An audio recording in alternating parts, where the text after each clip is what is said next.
दरवाजा खोल दो।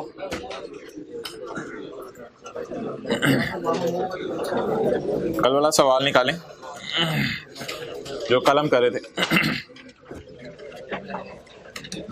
दो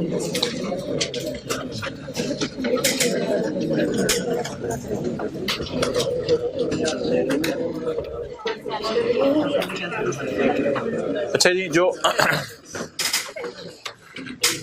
जिन एक्सपेंसेस और जिन इनकम्स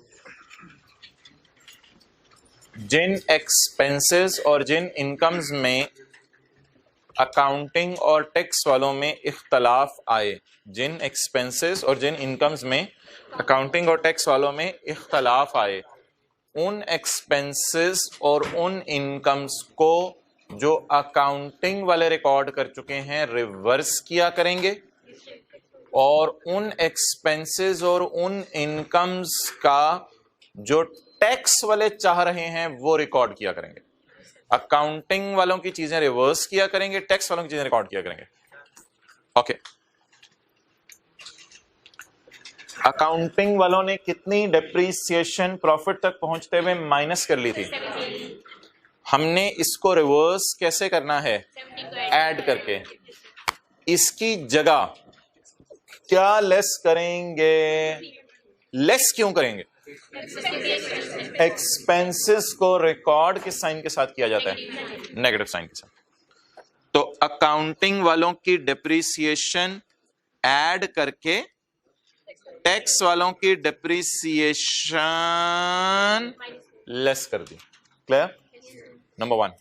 एक और चीज आपसे पूछने लगा हूं, अकाउंटिंग वालों के खर्चे ऐड करते हैं, टैक्स वालों के खर्चे लेस करते हैं। एक और चीज, प्रॉफिट तक पहुंचते हुए अकाउंटिंग वालों का गेन क्या हो चुका है? ऐड हो चुके हैं। इस गेन को कैसे उल्टाएं? लेस करके। और इसकी जगह टैक्स वालों का अगर कोई गेन आया है तो उसे ऐड करें। टैक्स वालों का गेन कितना था? 6, इससे ऐड करें। क्लियर? तो अब जरा फॉर्मेट आपने न्यूमेरिकल का बताना है, अभी लिखने की जरूरत नहीं है। प्रॉफिट से हम स्टार्ट किया करेंगे, जिसे अकाउंटिंग प्रॉफिट भी कहते हैं।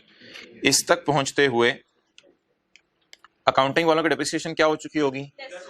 माइन। अब आपने प्लस और माइनस बोलना है, उल्टाना और रिकॉर्ड नहीं बोलना। अकाउंटिंग वालों की डेप्रिसिएशन क्या हो चुकी होगी? माइनस। इसे क्या कर देने? ऐड कर देना है अकाउंटिंग वालों की डेप्रिसिएशन। अब नीचे मेरे पास जगह नहीं है, मैं इधर लिख रहा हूं। और लेस क्या कर देनी है? Tax depreciation. अगर कोई फिक्स्ड एसेट बेचने पे लॉस आया है तो अकाउंटिंग वाले उस लॉस को माइनस कर चुके होंगे। अकाउंटिंग लॉस को कैसे उल्टाएं? लॉस को उल्टाएंगे ऐड करके। अगर टैक्स वालों के मुताबिक भी लॉस है तो उसे क्या करेंगे? लेस करेंगे। अच्छा, नेक्स्ट, अगर एसेट बेचने पे गेन आया है तो अकाउंटिंग वालों ने अदर इनकम में उसे ऐड किया होगा। इसको कैसे उल्टाएंगे? लेस करके। किस नाम से? अकाउंटिंग गेन रिवर्स हो गया। टैक्स वालों का गेन रिकॉर्ड किस साइन से होना चाहिए? Positive sign. क्लियर? तो अकाउंटिंग डेप्रिसिएशन की जगह क्या माइनस कर दी? अकाउंटिंग लॉस की जगह क्या माइनस कर दिया? अकाउंटिंग गेन, एरो की डायरेक्शन देखें, अकाउंटिंग गेन की जगह कौन सा गेन रिकॉर्ड कर दिया? Tax gain. अच्छा, कुछ चीजें ऐसी होती हैं जिनकी रिवर्सल सिर्फ करनी होती है, उनमें रिकॉर्डिंग वगैरह नहीं होती। प्रॉफिट तक पहुंचते हुए अगर एग्रीकल्चरल इनकम एग्जेम्प्ट ऐड हो चुकी है तो उसे कैसे उल्टाएंगे? लेस करके। एग्रीकल्चरल इनकम लेस करके उल्टा देंगे। और प्रॉफिट तक पहुंचते हुए अगर ऐसे खर्चे माइनस हो चुके हैं जिन खर्चों को टैक्स, प्रॉफिट तक पहुंचते हुए ऐसे खर्चे माइनस हो चुके हैं जिन खर्चों को टैक्स वाले माइनस करना पसंद नहीं करते और हो चुके हैं माइनस, उन्हें क्या कर देंगे? इनका नाम क्या रखा था? डिडक्शंस। ये बिल मुकाबिल नहीं है कोई चीज, ये बिल्कुल एंटायरली इंडिपेंडेंट चीजें हैं दोनों, इनका आपस में कोई ताल्लुक नहीं है। तो ये मोटी मोटी बातें कल की थी। चलें जी, क्वेश्चन 3 में आ जाए। Page 737, question 3। क्वेश्चन 3 में बड़ा टेंटिव रहने, आज हमारा घंटा लगेगा इस सवाल पे, तो लेट्स स्टार्ट। अगला सफा किताब का कौन सा पेज है? 737। ये सवाल पूरे आईएएस 12 की बुनियाद बनने लगे आपकी।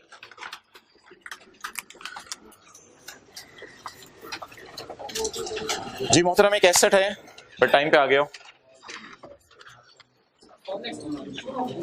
हाँ, उसमें और कुछ भी नहीं है। जी मोहतरम, एक कौन सा वाला? हाँ, वो पूछ लेना, उसमें कोई इतना बड़ा इशू नहीं होगा, पूछ लेना क्लास के बाद, वो तो क्लास में करवाया था। अच्छा, क्वेश्चन 3 प्रैक्टिस के नाम से, CWIP है ना, प्लांट वाला। हाँ, आज है ना, वो क्लास में करवाया। Question 3, cost of an asset purchase on 1 January 15 purchase किया। अब इधर आ जाओ, फिलहाल 1 जनवरी 15 को आपने कैसे परचेज किया? कितने में जी? 30,000 में। अकाउंटिंग वाले क्या कहते हैं, इस 30,000 के एसेट को कैसे डिप्रिशिएट करना है? पहले साल कितने परसेंट? 40%। अगले साल स्ट्रेट लाइन मेथड के ऊपर आप इसको डिप्रिशिएट करेंगे 2 सालों में फुल्ली। सवाल खामोश हो तो मेथड कौन सा एज्यूम किया जाएगा? स्ट्रेट लाइन एज्यूम किया जाएगा। अच्छा, मुझे ये बता दें, इतने हैवी रेट आपने डिप्रिसिएशन के शायद कभी देखे नहीं, लेकिन ठीक है, कोई नहीं, हो भी सकते हैं। तो जी अकाउंटिंग वाले इस एसेट को पहले साल कितने % डिप्रिशिएट करेंगे? टैक्स वाले नहीं, सॉरी, अकाउंटिंग वाले अगले साल। अच्छा, लेकिन वो जो टैक्स की किताब है, ये तो अकाउंटिंग की किताब थी ना। अकाउंटिंग की किताब ने कहा जी पहले साल कितना डिप्रिशिएट करना है? 40%, और दूसरे साल 60%। इस किताब ने क्या कहा, पहले साल कितना डिप्रिशिएट करना है? 60%। ये तो टैक्स रूल्स है ना, और अगले साल 40। तो आप बता दें टोटल दोनों ने कितना कितना डिप्रिशिएट करना है एसेट को दोनों सालों में मिला के? 100% डिप्रिशिएट कर देना है। अच्छा, हुकूमत को टैक्स किस रेट पे देना है? ये तो अलग सी बात है, टैक्स। अकाउंटिंग प्रॉफिट कितना है दोनों सालों का? दोनों सालों का, 2015 का भी 16 का भी 1 lakh. Accounting and tax depreciation both shall be charge on, हाँ सवाल खामोश नहीं था, लिखा हुआ था, दोनों मेथड स्ट्रेट लाइन पे चार्ज करें। स्ट्रेट SOCI आपने बनानी है for the year and 31 P&L बनाना है बस। 15 का P&L और 16 का P&L। चलें जी, स्टार्ट करें।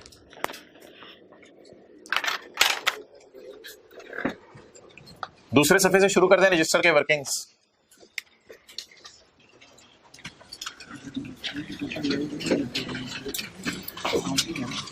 ये किस लिए इस्तेमाल होता है, आज हम भी जरा करके देखते हैं। क्या करने के लिए? मारने के लिए। हाँ मोहतरम, बोर्ड शायद टैक्स की किताब में आपने कभी पढ़ा हो, ये जिस मुल्क के टैक्स रूल्स का सवाल दिया उसमें स्ट्रेट लाइन है। आपने सवाल जनरल पूछा था, मैंने जवाब दे दिया, वंस फॉर ऑल। ओके जी, वर्किंग 1।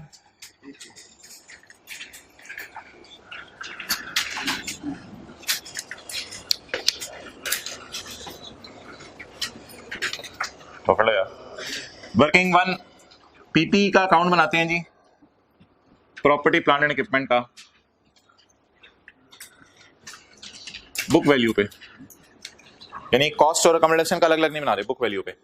और ये मैं अकाउंट बनाने लगा हूं अकाउंटिंग रूल्स के मुताबिक। किन के मुताबिक? Accounting rules. Property plant and equipment का अकाउंट बुक वैल्यू पे किन रूल्स के मुताबिक? अकाउंटिंग रूल्स के मुताबिक। और एक और अकाउंट भी बनाते हैं पीपी का, वो किन रूल्स के मुताबिक? टैक्स रूल्स के मुताबिक।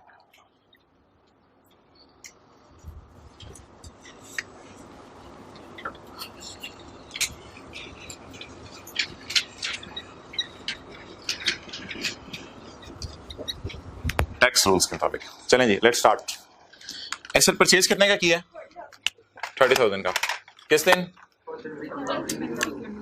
1 जनवरी 15 को। ना कैमरा ना उधर लेके जाना, बस बुक्स खरीद ली इन लोगों ने।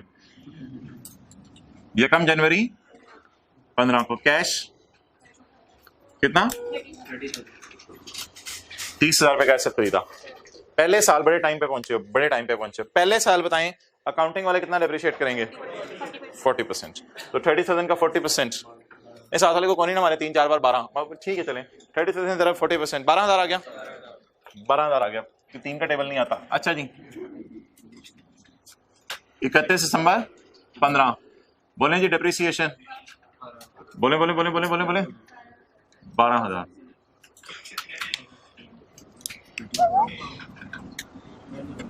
ये बॉर्डर बना दिया मैंने दरमियान में, वर्किंग 1 और 2 के। अच्छा जी, आप बता दें जी 31 12 15 कैरी डाउन 18,000। अच्छा, यकम जनवरी 16 बीडी 18,000। अगले साल हमने डेप्रिशिएट कैलकुलेटर पकड़ के बताएं, बुक वैल्यू को डेप्रिशिएट करना है या स्ट्रेट लाइन मेथड होने की वजह से कॉस्ट को डेप्रिशिएट करना है? बता दें किसको डेप्रिशिएट करना है? कॉस्ट को। What is cost? What is depreciation rate? 60%। इधर देखा करें, what is depreciation rate? 37 into 60%, 18,000। WDV पे रेट नहीं लगाया, मैथ किस पे रेट लगाया? स्ट्रेट लाइन पे। तो 31, 12, 16 की डेप्रिसिएशन बोलें 18,000। ओके, 31, 12, 16 एसेट फुली डेप्रिशिएट हो गया। Asset is fully depreciated in front of you people. आप सबके सामने एसेट फुल्ली डेप्रिशिएट हो गया। पूरी जान ले ली हमने एसेट की। जान ले लो मेरी, जान ले ली तेरी। एसेट फुल्ली डेप्रिशिएट हो गया। ओके, लेकिन ये वाली किताब क्या कहती है? पहले साल डेप्रिसिएशन को एक्सेलरेट करो। हाँ हाँ, डेप्रिसिएशन अकाउंटिंग वाले कितनी डाल रहे थे पहले साल? टैक्स वाले। तो ये तो डेप्रिसिएशन को भगाना चाह रहे हैं, ये डेप्रिसिएशन को एक्सेलरेट कर रहे हैं। तो इसलिए अक्सर किताबों में लिखा होता है टैक्स वाले डेप्रिसिएशन को एक्सेलरेट कर देते हैं। असल में टैक्स वाले ना आपसे खुश होते हैं नए एसेट खरीदने पे, किराए पे एसेट खरीदने पे खुश नहीं होते। वो तो खरीदना होता ही नहीं, वो किराए पे लेना होता है। तो टैक्स वाले कहते हैं अगर आप अपने एसेट खरीदो तो बात बने, तो आपको ज्यादा डेप्रिशिएट करने देते हैं। तो टैक्स वाले कह रहे हैं जी ज्यादा डेप्रिशिएट कर लो, कोई मसला नहीं यार, एसेट को 60% डेप्रिशिएट कर लो, भाइयों हमारे, कोई मसला नहीं। तो टैक्स वाले पहले साल कितना डेप्रिशिएट करने दे रहे हैं? इंकरेज कर रहे हैं लोगों को एसेट्स खरीदने पे और कारोबार शुरू करने पे। अच्छा, ये पीपी का अकाउंट किन रूल्स के मुताबिक बन रहा है? टैक्स रूल्स के मुताबिक। अकाउंट तो बिल्कुल उसी पैटर्न पे बनेगा, टी अकाउंट का पैटर्न नहीं बदलेगा, लेकिन फिगर्स बदल जाएंगी हमारी। कितने का खरीदा? 30,000। 30,000 के ऊपर टैक्स वालों की डेप्रिसिएशन का रेट कितने % लगेगा? 60%। 30,000 into 16%, 18,000। 31, 12, 15 डेप्रिसिएशन कितनी जी? 18,000। Next 31, 12, 15 carry down balancing 12,000। Next यकम जनवरी 16 ब्रॉड डाउन 12,000। अब पकड़ेंगे कॉस्ट को, स्ट्रेट लाइन मेथड है। कॉस्ट इज 30,000, 30,000 को मल्टीप्लाई करेंगे 40% से, कितना हो गया? 12,000। ये भी फुली डेप्रिशिएट हो गया टैक्स वालों की नजर में जी।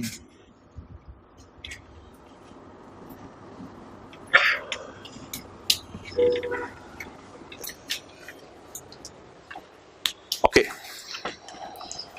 अब जरा नाम बता दें मुझे इन चीजों के। इस 12,000 का नाम बताएं। अकाउंटिंग वालों के डेप्रिसिएशन। क्या? इस 18,000 का नाम? अकाउंटिंग वालों की डेप्रिसिएशन, स्टिल अकाउंटिंग वालों की डेप्रिसिएशन, लेकिन अगले साल की। इस 18,000 का नाम? टैक्स वालों की डेप्रिसिएशन। और इस 12,000 का नाम? टैक्स वालों की डेप्रिसिएशन। जी बिल्कुल। अच्छा, इस 18,000 का नाम?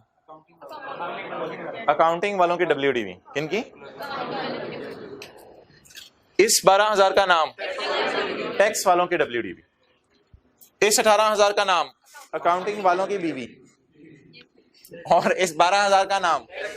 टैक्स वालों की बीवी। ओके, कह रहे आप ज्यादा समझ आइए हाथों की यार। अच्छा, लेकिन जो पेपर पॉइंट ऑफ व्यू से नाम याद रखने हैं वो आप जरा आप सुन लें। Carrying amount. क्या? Tax base. ये बिल्कुल नया लफ्ज़ है, ये बिल्कुल नया लफ्ज़ है आपके लिए, टैक्स बेस। तो ये जो 18,000 है ये इसे क्या कहते हैं? Carrying amount. और ये जो 12,000 है इसे क्या कहते हैं? Tax base. ये टैक्स वालों की बैलेंस शीट में जाएगी, जिसे कैरिंग अमाउंट ही कहते हैं। टैक्स वालों की WDV भी कह सकते हैं आप इसे, लेकिन जो ICAP लफ्ज़ इस्तेमाल करते हैं, जो स्टैंडर्ड में लफ्ज़ यूज हुआ है वो है टैक्स वालों की WDV की जगह टैक्स बेस। तो ये बस एक नया लफ्ज़ ऐड हुआ है हमारे। कैरिंग अमाउंट लफ्ज़ तो इंट्रो की क्लास से आपको पता है, ये कैरिंग अमाउंट को खास इतना है, लेकिन अगर कभी पेपर में लफ्ज़ यूज हो कैरिंग अमाउंट तो ये जहन में आना चाहिए, अकाउंटिंग वालों की बीवी जहन में आनी चाहिए। और ये क्या है? टैक्स वालों की WDV। ओके, चलिए करंट टैक्स निकालें 2 सालों का। Working 1, working 2, working 3।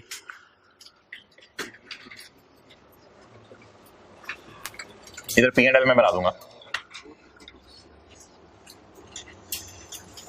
Calculation of current tax. जी बोले। कल आपको याद होगा प्रॉफिट से शुरू किया था हमने सवाल। प्रॉफिट, इसे अकाउंटिंग वालों का प्रॉफिट भी कहते हैं, लेकिन हमें टैक्स वालों का प्रॉफिट चाहिए। फिलहाल अकाउंटिंग वालों का प्रॉफिट गिवन था, कल 81 था, कल 81 था। आज अकाउंटिंग वालों का प्रॉफिट 100,000 दोनों सालों का, फॉर बोथ ईयर्स। 2016 और 2015। जी मोहतरम, अकाउंटिंग वालों का प्रॉफिट दोनों सालों का 1 लाख। इसमें प्रॉफिट तक पहुंचते हुए पहले साल अकाउंटिंग वालों ने कितनी डिप्रिसिएशन माइनस कर दी होगी? इसको, इसकी जगह एक्सेलरेट की भी डिप्रिसिएशन माइनस कर देंगे। टैक्स वाले ज्यादा डिप्रिसिएशन माइनस करने देंगे, एक्सेलरेट की भी डिप्रिसिएशन माइनस कर देंगे। तो अकाउंटिंग वालों की डिप्रिसिएशन पहले साल उल्टा दें,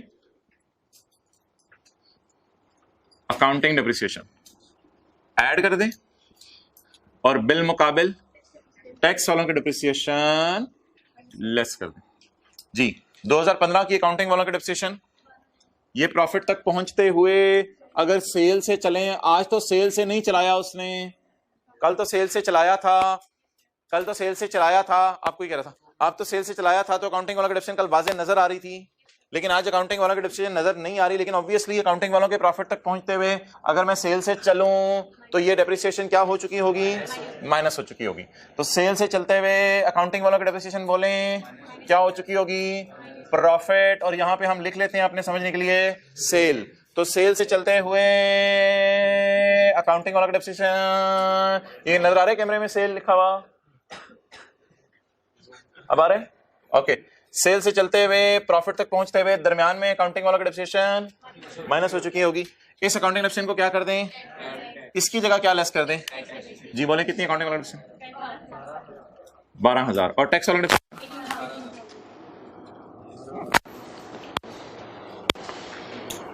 परेशान क्यों रहे हो? कॉन्सेप्ट समझ आ जाए, 5-10 रुपए की टेप और लगा देंगे यार, हद होगी, देख रहे हो कॉन्सेप्ट। अच्छा जी, नाउ हमने कौन सा इसी के ऊपर लिख दिया? अच्छा, टैक्सेबल प्रॉफिट बताएं। टैक्सेबल प्रॉफिट कितना कितना कितना कितना? 94,000। इसका नाम बोले। टैक्स वालों की नजर में कितना प्रॉफिट है और हम अकाउंटिंग वालों की नजर में? ये इख्तलाफ क्यों है? लाख रुपया अकाउंटिंग वाले कह रहे हैं कमाया, टैक्स वाले कह रहे हैं 94 कमाया है। क्योंकि अकाउंटिंग वाले डेप्रिसिएशन कम चार्ज करे थे, टैक्स वालों ने डेप्रिसिएशन को स्पीड लगा दी। जब स्पीड लगा दी तो डेप्रिसिएशन बढ़ने की वजह से प्रॉफिट्स कम हो गए। ओके, अगले साल बताएं जी क्या करना है। ये जो हमने पहले वर्किंग कल सीखी थी, प्रॉफिट तक पहुंचते हुए अकाउंटिंग वालों की डेप्रिसिएशन क्या हो चुकी होगी? ये लाख रुपया है, ये प्रॉफिट है, ये इसकी सेल है। सेल से चलते हुए प्रॉफिट तक पहुंचते हुए डेप्रिसिएशन क्या हो चुकी होगी? माइनस। कितनी माइनस हो चुकी होगी 16 में? अकाउंटिंग वालों की डेप्रिसिएशन उल्टा दें, उल्टा दें, और किन की डेप्रिसिएशन रिकॉर्ड करें? टैक्स वालों 106,000,000।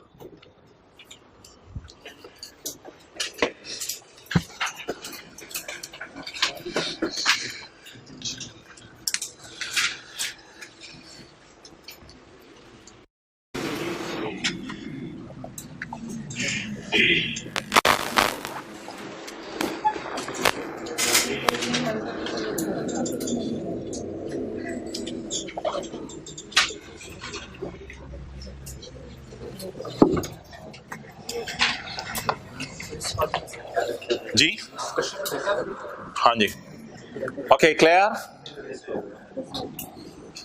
अच्छा जी, प्रॉफिट एंड लॉस के एक्सट्रैक्ट्स बनाएं।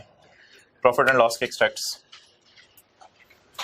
प्रॉफिट एंड लॉस के एक्सट्रैक्ट्स में ना मैं अकाउंटिंग वालों का डिफरेंस शो नहीं कर रहा, वो छोड़े पर खाली मैं टैक्स शो करने लगा हूं। तो x company statement of comprehensive income, मुझे पहले टैक्स निकलवा दें। टैक्स बताएं कितने परसेंट हुकूमत को देने? कितने परसेंट टैक्स हुकूमत को देने? 30%। टैक्स रेट भाई नीचे दिया होता, देख नहीं बहुत सारे टैक्स रेट ये दिया। डेप्रिसिएशन के रेट और टैक्स रेट को मिक्स नहीं करना। Tax rate is 30%। Tax at the rate of 30% जी। 28,200 ज्यादा हो गई। अच्छा जी 31,800 चले जी।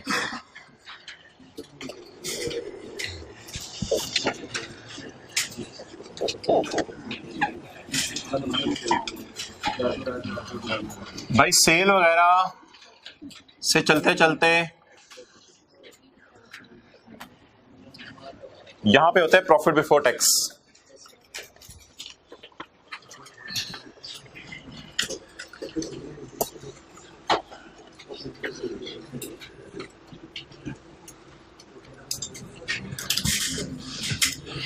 लाओ भाई इधर।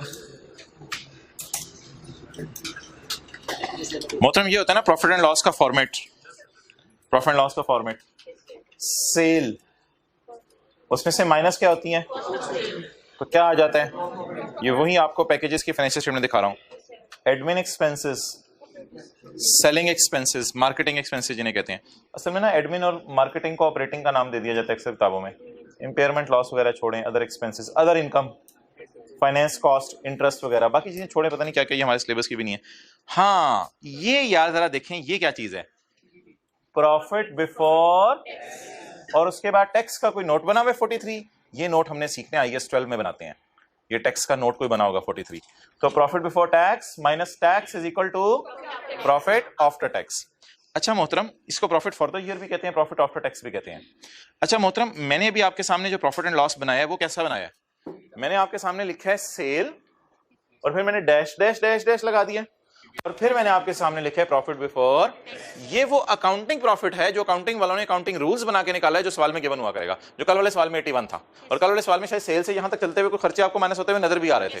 तो ये मैंने प्रॉफिट एंड लॉस के एक्सट्रैक्ट्स बनाए हैं। यहां से असल में प्रॉफिट एंड लॉस मेन बनाना शुरू किया करना है हमने प्रॉफिट बिफोर टैक्स से। लेकिन आपके समझने के लिए ऊपर ये लिख दिया मैंने, sale, cost of sale, admin, selling और इसके बाद फाइनेंस कॉस्ट, अदर इनकम और चलते चलते प्रॉफिट बिफोर।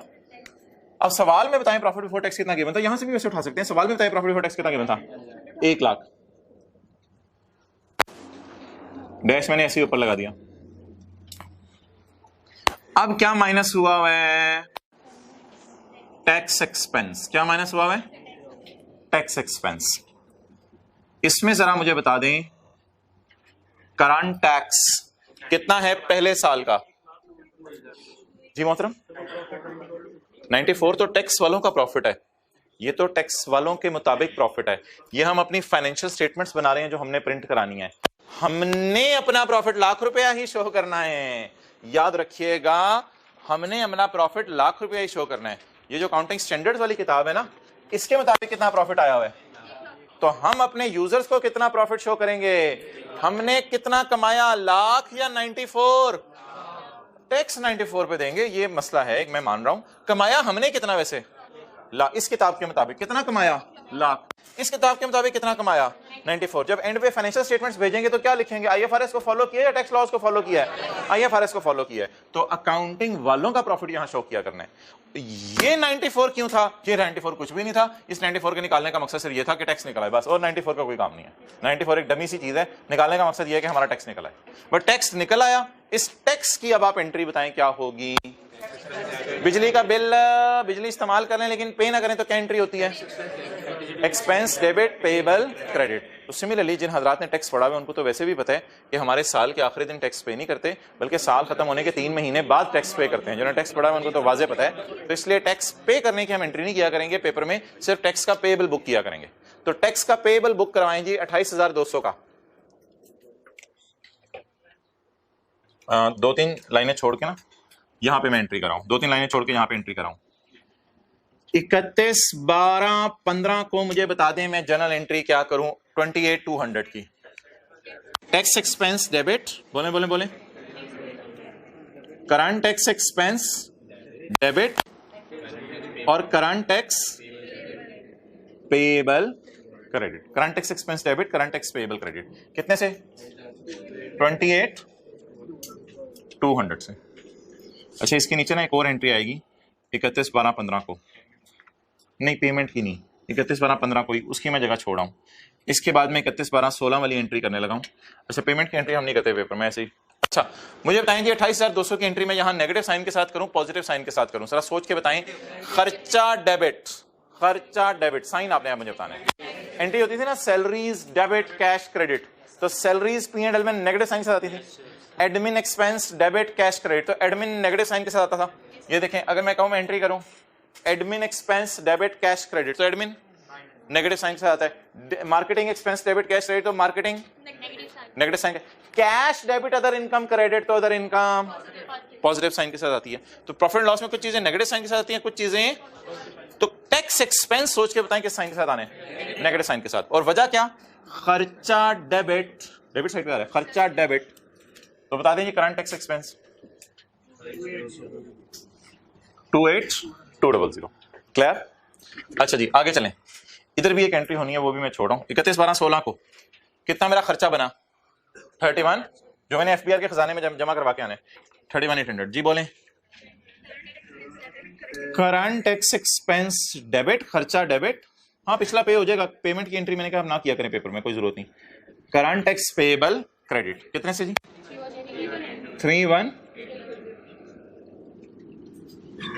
31,800। ओके, बताएं जी। खर्चा डेबिट साइन, खर्चा डेबिट, तो साइन कौन सा, नेगेटिव।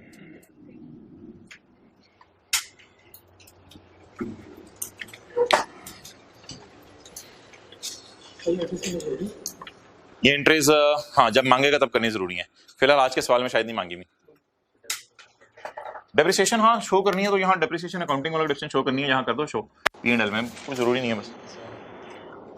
अच्छा, कोई जरूरी नहीं है, सिर्फ टैक्स की एंट्रीज कराऊं। ओके, अच्छा मोहतरम अगली चीज बताइएगा जरा सोच के।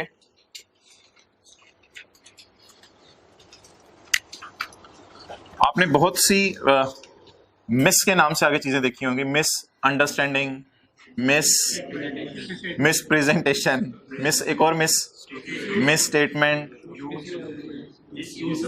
मिस यूज और मिसलेनियस में वो मिस नहीं।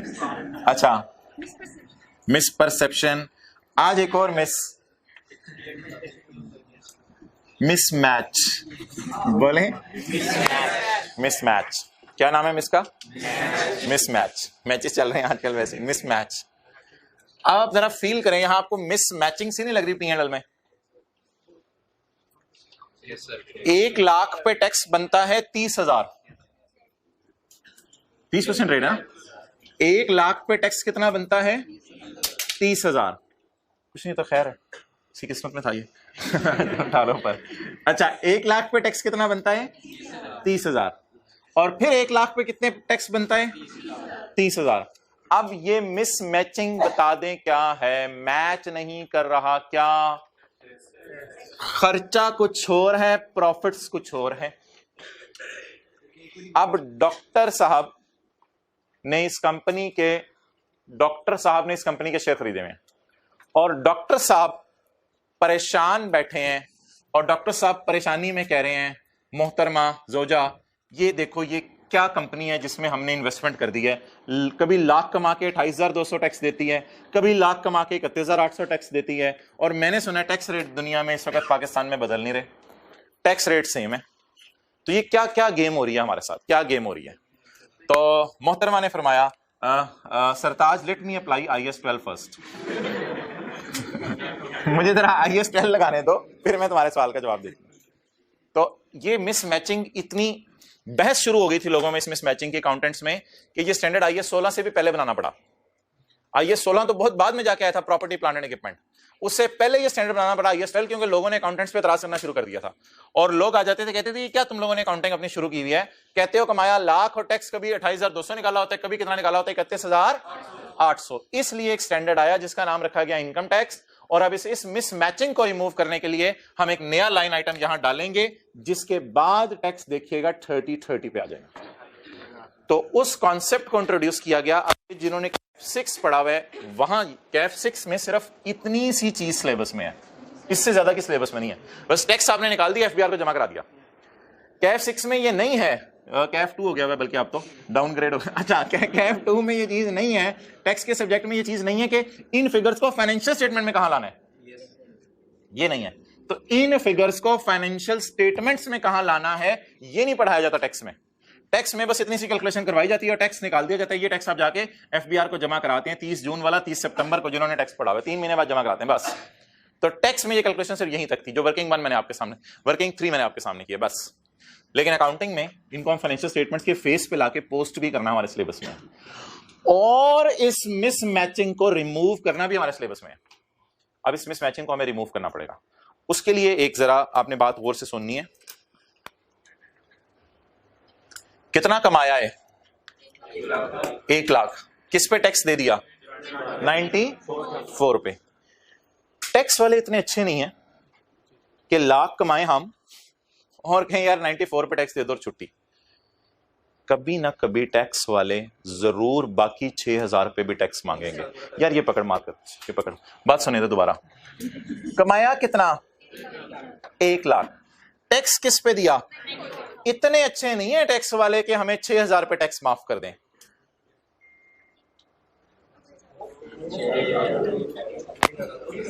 बेमारकर अगले साल कमाया, समझ नहीं आ गई, अभी तो शुरू हो रहा है, इतनी सी बात तो समझ आ गई आपको। अच्छा, अगले साल कमाया कितना और टैक्स किस पे देना पड़ा? इस 1,06,000 में कितना ज्यादा पे टैक्स देना पड़ा? तो पता चल गया हमें टैक्स वाले इतने अच्छे नहीं थे। असल में उन्होंने पिछले साल डेप्रिसिएशन ज्यादा रिकॉर्ड करने दी थी ना, तो एसेट तो मैक्सिमम 30,000 ही डेप्रिशिएट हो सकता है, इससे ज्यादा डेप्रिशिएट नहीं हो सकता। तो अगले साल मजबूरन उनको डेप्रिसिएशन कम देनी पड़ी हमें, ताकि ये मिसमैचिंग डेप्रिसिएशन की भी रिमूव हो गई। अब ये प्रॉफिट्स की मिसमैचिंग भी रिमूव हो गई। अगर दोनों सालों के ना एंड पे खड़े होकर देखें तो फिर आपको बड़ी अच्छी बात नजर आएगी। कमाया कितना? 2 लाख। दोनों सालों के एंड पे खड़े होकर देखें, टैक्स वालों की नजर में कितना कमाया? 2 लाख। लेकिन विद इन द ईयर्स कुछ डिफरेंस नजर आ रहा है। अच्छा, अब अकाउंटेंट्स ने फिर यह मशवरा किया कि यार इस मिसमैचिंग को हम रिमूव कर देते हैं।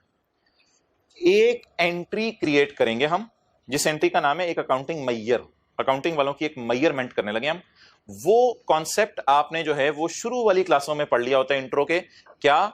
कमा लें कोई चीज और उस पर कोई खर्चा आना हो तो उसको खर्चा आने का वेट ना कर लो, कमाते ही खर्चा रिकॉर्ड कर लो। जैसे डेटर ने भागना है पैसे लेके, तो जब सेल रिकॉर्ड कर लिए हैं तो फिर प्रोविजन फॉर डाउटफुल डेट भी बना लो। अब अकाउंटेंट्स ने कहा जब लाख का प्रॉफिट बुक कर लिया तो फिर लाख के प्रॉफिट का टैक्स भी बुक करो। फिलहाल मैंने कितना प्रॉफिट का बुक किया है टैक्स?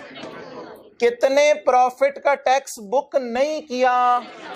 मुझे बता दें, जब मैं 31/12/15 की रात को सोने लगूंगा तो क्या ये सोच के सो रहा हूंगा कि 6000 पे टैक्स देना पड़ेगा? क्या मैं सोच के सो रहा हूंगा कि 6000 पे टैक्स देना पड़ेगा? कब देना पड़ेगा? अगले साल भी देना पड़ सकता है, और कई दफा एसेट्स की लाइफ 4-5 साल होती है तो अगले सालों में देना पड़ सकता है। लेकिन यह नहीं हो सकता कि मैं लाख कमाऊं और टैक्स वाले कहें चल यार 94 पे टैक्स दे, तेरी छुट्टी।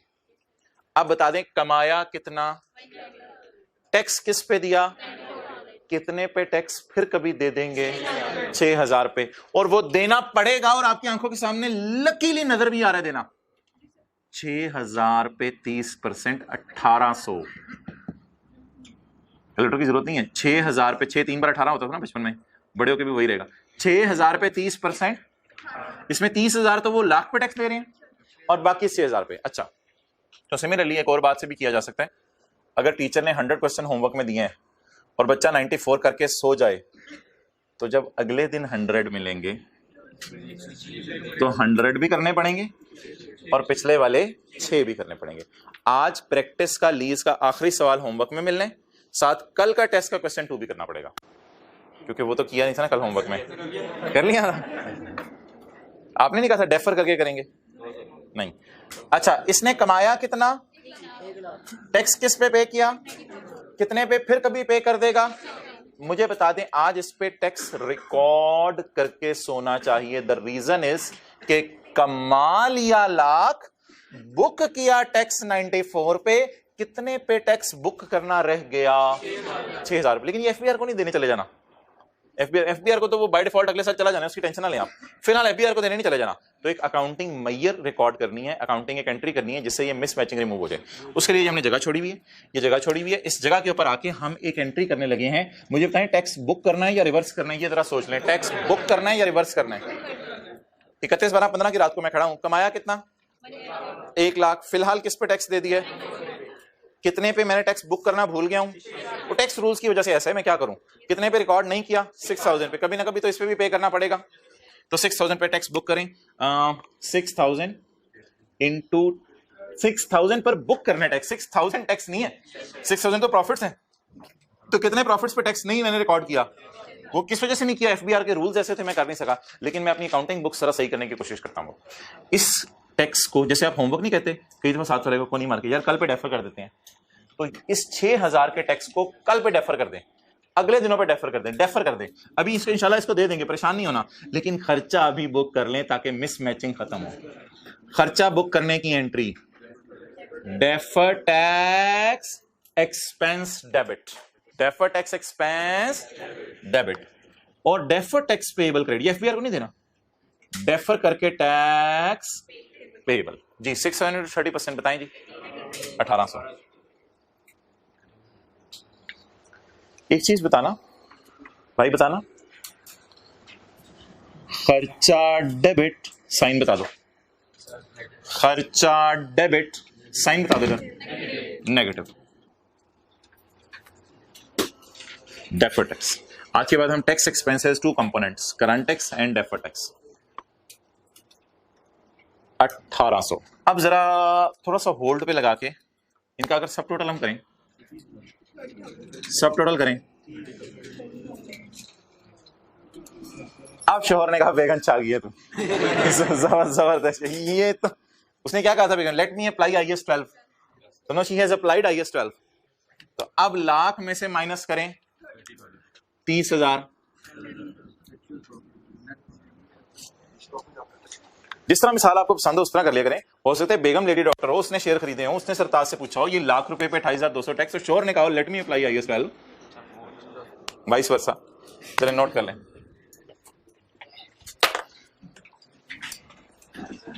आया ही नहीं था, एप्लीकेशन के में मसला बने, वो 16 जब आया ही नहीं था तो कौन सा 16, IAS 16 आया ही नहीं था, नहीं तो IAS 16 जब नहीं आया हुआ तो डेप्रिसिएशन फिर भी चार्ज, IAS 16 जब नहीं आया हुआ था उस वक्त डेप्रिसिएशन ऐसा नहीं था, चार्ज नहीं होती थी। लोग दुनिया में ये बात इस वक्त काफी आगे ले गए हैं, ये कह रहे हैं IAS 16 तो आया नहीं हुआ था तो आपने डेप्रिसिएशन कैसे निकाल ली। इस सवाल में IAS 16 आया नहीं हुआ था का मतलब ये नहीं होता कि लोग फिक्स्ड एसेट खरीद के उनकी अकाउंटिंग नहीं करते थे। IAS 16 ने लोगों को सिखाया था अच्छे से अकाउंटिंग कैसे करनी है। जब तक IAS 16 नहीं आया हुआ था तब तक लोग डेप्रिसिएशन जरूर चार्ज करते थे, लेकिन अपने अपने तरीकों से जो उनको समझ आती थी। ये जो एग्रीकल्चर का स्टैंडर्ड आया ना IAS 41, तो इसका मतलब ये नहीं था कि इससे पहले भैंसें नहीं होती थी, इससे पहले भैंसें होती थी। जो लोगों को समझ आता था भैंस का बेबी पैदा हुआ एंट्री करना, जो लोगों को समझ आता था कर देते थे। फिर स्टैंडर्ड ने आके बताया कि एंट्री क्या है, वो इंशाल्लाह हम पढ़ेंगे किसी दिन।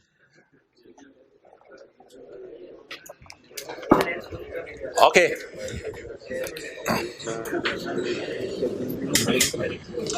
अच्छा, अभी तो स्टिल मिसमैचिंग है। अच्छा पहले डेफर टैक्स की डेफिनेशन पढ़ लें, ये किसी को देना नहीं होता, हम अपने अकाउंटिंग प्रॉफिट्स को सही करना होता है। डेफर टैक्स की डेफिनेशन ये बुक में होगी कहीं शुरू में, पहले सफे पे, दूसरे सफे पे। ये कुछ भी नहीं है यार, इसको अकाउंटेंट्स ने ऐसा सिंपल एक्रूअल कॉन्सेप्ट का नाम दिया है। It is an accounting measure, ये एक अकाउंटिंग की मैयरमेंट है। दूसरा पेज है, page 251। It is an accounting measure, ज्यादा डिटेल में नहीं पढ़नी। जब आप ये मैयर रिकॉर्ड कर लेते हैं, it produce less distorted results. Less नहीं बल्कि हमारे केस में तो नो डिस्टॉर्शन हो गई है। हमारे केस में अल्लाह का शुक्र है कोई डिस्टॉर्शन नहीं है। अब हमें बिल्कुल समझ आ रहा है, लाख रुपए पे 30,000 टैक्स बनता है 30% के एतबार से। तो इससे पहले डिस्टॉर्टेड रिजल्ट आ रहे थे, डिस्टॉर्शन आ रही थी आवाज के अंदर, यार ये क्या लाख पे 28,200 टैक्स। इमरान खान ने तो कल बताया रेट 30% है, तो इमरान खान ताला था रेट 30% है, तो ये क्या लाख पे 28,200 टैक्स इन्होंने निकाला हुआ है। तो ये डिस्टॉर्शन थी, डिस्टॉर्शन को हमने रिमूव किया और ये अकाउंटिंग मैयर बीच में एक डाली जिसकी वजह से ये आ गया। और सादा इंट्रो की क्लास वाली बात, लाख के ऊपर प्रॉफिट पे टैक्स बुक कर लिया था, कितने लाख पे बुक करने वाला रह गया था? 6000 के पोर्शन पे बुक करने वाला रह गया था, उस पे आप बुक कर लिया हमने। और it is following of accrual concept या मैचिंग कॉन्सेप्ट, जो मर्जी आप कह दें, एक्रूअल कॉन्सेप्ट या मैचिंग कॉन्सेप्ट। एक्रू कर लिया, लाख पे कितना बुक किया, कितना एक्रू करने वाला रह गया, वो हमने बुक कर लिया एक अकाउंटिंग मैयर, अकाउंटिंग एंट्री कर। ओके यार, अगले दिन जब हम रात को सो रहे होंगे, क्या महसूस नहीं करेंगे वो बोझ उतर गया है? सोचें, अगले साल 31/12/16 की रात को, 31/12/16 की रात को जब हम सो रहे होंगे, तो जब हम 1,06,000 पे 31,800 का टैक्स बुक कर लेंगे, तो क्या अब हम सोचेंगे नहीं कि वो जो पिछले साल एक बुक किया था बोझ, वो उतर गया? जब 100 सवाल मिले 94 करके सोए, तो सोच रहे होंगे कि बोझ बढ़ गया। 100 सवाल मिले 94 होमवर्क में करके सोए, सोच रहे होंगे बोझ बढ़ गया। एक्सपेंस डेबिट, बोझ क्रेडिट। जब 100 सवाल मिले 106 करके सोए, तो सोच रहे होंगे बोझ उतर गया। ओ भाई, बोझ अगर बढ़ाने की एंट्री होती है तो बोझ उतारने की भी तो एंट्री होती है। तो बोझ अगले साल क्यों उतरा? बड़ा वाज़ेह नजर आ रहा है। 100 का प्रॉफिट था, 106 पे टैक्स पे करा है, तो बोझ तो उतर गया। अब एफबीआर आगे मैं कुछ नहीं कह सकता। अब वो जो 6 पे टैक्स देने वाला था वो दे दिया या दे देंगे? दे दिया या बुक कर लिया। अच्छा, अब आप मुझे बताएं जी, बोझ उतारने की एंट्री क्या होगी? क्योंकि मैंने 100 कमाए हैं और टैक्स दे दिया 106 पे, तो 6000 पे टैक्स ज्यादा मैंने रिकॉर्ड कर लिया इसमें। आप बता दें क्या करेंगे? बोझ को खत्म करें, बोझ को खत्म करें। अच्छा, अब के बाद ना इसका नाम हमने डेफर्ड टैक्स लायबिलिटी रखना है, प्रोफेशनल नाम। आप भी काट के लिख लें, पेबल आपके समझने के लिए बता रहा था। Deferred tax liability, I can be use करते हैं। डेफर्ड टैक्स लायबिलिटी डेबिट, बोझ उतारने की एंट्री जो बोझ बढ़ाने की एंट्री थी। डेफर्ड टैक्स एक्सपेंस क्रेडिट,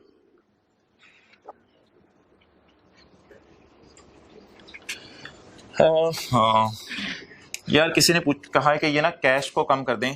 मोहतरम, असल में ना कैश पता है कैसे कम होगा? असल में ये वाला 1800 ना पेबल हमने ये बुक कर लिया हुआ यहाँ पे। ये जो 1800 है ये फिर पेबल डेबिट होके कैश 1800 ये वाला चला जाएगा हुकूमत के पास, इसलिए इस तरह नहीं सोचना, वो फिर गड़बड़ हो जाएगी। अच्छा जी, बताएं भाई कितनी अमाउंट आ गई? 1800। अच्छा, अब मैं आपको इसके डेबिट क्रेडिट जरा दोबारा समझाने लगा हूँ, गौर से समझने हैं। पिछले साल हमने बोझ बुक किया था, एक मिनट, इसके डेबिट क्रेडिट दोबारा समझ लें। पिछले साल हमने बोझ बुक किया था 1800 का, किस नाम से? कि 6000 के प्रॉफिट्स पे कभी ना कभी टैक्स दे देंगे। अगले साल 6000 के प्रॉफिट्स पे टैक्स करंट टैक्स की वर्किंग में डाल के हम रिलैक्स हो गए। अब क्या वो 6000 वाला बोझ हमारे कंधों पे रहा या उतर गया? अगर बोझ उतर गया तो liability debit.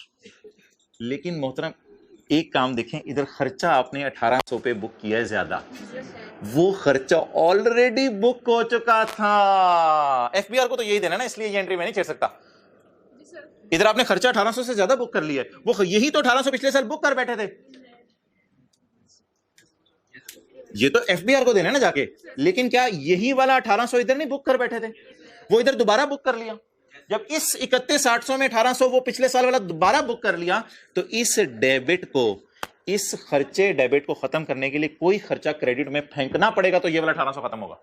Because it this 1800 is already recorded in previous year. कितना सीटीई में डाला था करंट टैक्स में, कितना बुक कर लिया था, लेकिन अगले साल एफबीआर को तो 31,800 ही देना पड़ा ना। तो इस डेबिट में जो 1800 पड़ा है, उसमें 30,000 तो इस लाख रुपए का, और बाकी 30,000 में ऊपर जो टॉपिंग है 1800 की, वो किसकी है? इस 6000 की वजह से। और उस 6000 का तो पिछले साल ऑलरेडी बुक कर चुके थे। तो इस 31,800 को भी तो सेट करना है ना। इसमें 1800 की फिगर अजीब सी पड़ी हुई है, तो वो डेबिट मारी हुई है, उसको क्या करना है? क्रेडिट। लेकिन इतनी डिटेल में कहां पेपर में सोचना होता है, बस सादा सी बात यार। What is the entry for booking the liability? चलें इसको छोड़ें। परचेज करने की एंट्री क्या होती थी? Purchase debit, creditor credit. और परचेज रिटर्न की entry creditor debit, purchase credit. उल्टी कर दें, उल्टी नहीं भाई, पर मारे उल्टी कर दें, दूसरे कह रहे हैं उल्टी नहीं करनी। एंट्री उल्टी कर दें बोलना चाह रहे हैं वो दूसरे शुगर के मूड में है इस वक्त। तो बिल्कुल मोहतरम, यहां आप सीधी करें, यहां आप सीधी करें, करें आप लोग 1-2 मिनट ले। पहले आपने टैक्स बुक करना है और फिर बोलें टैक्स रिवर्स कर देना। अब बताएं, खर्चा क्रेडिट, साइन बताना है अब आपने। खर्चा क्रेडिट, खर्चा डेबिट था, खर्चा डेबिट, खर्चा डेबिट।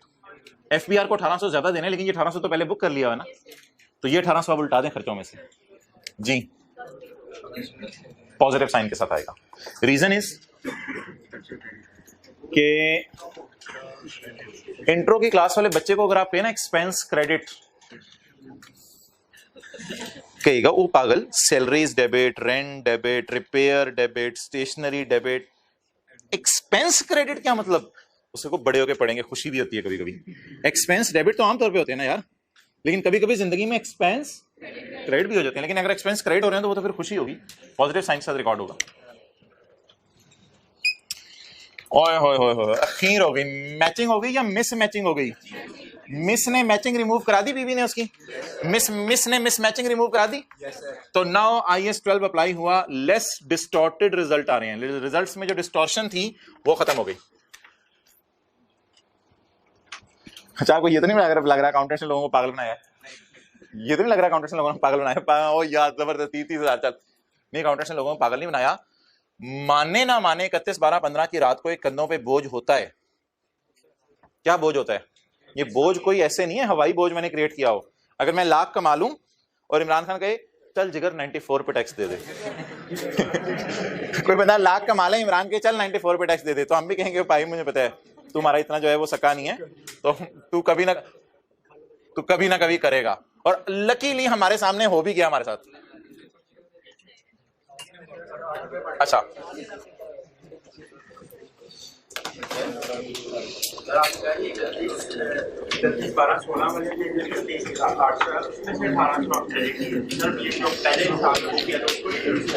जैसे मर्जी समझ लो, वो तो एंट्री P&L में उसके जा चुकी है ना, इस वजह से मैं कह रहा हूँ ये तो पार्क हो चुकी है ऑलरेडी। अब पार्क इसको किया था। ओके जी, नहीं वो अजीब सा लफ्ज़ था जो जिसको क्रिएट किया आपने उसी को रिवर्स करें बस। वो फिर FBR के लिए लफ्ज़ यूज होता है सिर्फ, वो फिर उल्टा वो डेफर्ड टैक्स एसेट अभी बढ़ा रहा है, ये लायबिलिटी आज पढ़ाई है। अच्छा मोहतरम, ये जो अप्रोच है और ये जो मेथोडोलॉजी है, इस तरह पेपर में अप्लाई करना और सोचने का टाइम नहीं होता। इस तरीके से पेपर में सोचने का टाइम नहीं होता कि लाख कमा रहे हैं 94 पे टैक्स दे रहे हैं, क्योंकि आने वाले दिनों में यहाँ बहुत सी चीजें बीच में पड़ी होंगी। बल्कि कल भी हमने काफी चीजें बीच में डाली थी इन दोनों के दरमियान में, पता नहीं counting gain, loss, bad debt और एग्जेम्प्ट इनकम। तो आने वाले दिनों में ना इधर चीजें बढ़ती चली जाएंगी दरमियान में, तो इसलिए फिर वो चीज़ों को समझना ज़रा मुश्किल हो जाता है। इसलिए IAS 12 ने एक अप्रोच निकाली हुई है, एक ज़बरदस्त किस्म की अप्रोच निकाली हुई है। उसने कहा कुछ फॉर्मेट्स हैं वो बना दो, वो बना के ये एंट्रीज किया करो। ये तरीका नहीं है इन एंट्रीज का, इस तरह सोचते रहे तो फिर तो सोचते ही रहोगे। तो उसने कुछ फॉर्मेट्स बना के दिए हैं, अब मैं ऐसा करने लगा हूँ, ये एंट्रीज उन फॉर्मेट्स के जरिए हम किया करेंगे। उसमें 1-2 हम वर्किंग्स करेंगे और एक टी काउंट बनाएंगे, फिर जिसको आप कहते नहीं ऑटो पे लगी हुई है जनरल एंट्रीज, तो जनरल एंट्रीज ऑटोमेटिकली अचीव हो जाएंगी आपकी। वो आप देखते हैं क्या तरीका है। इधर डस्टर,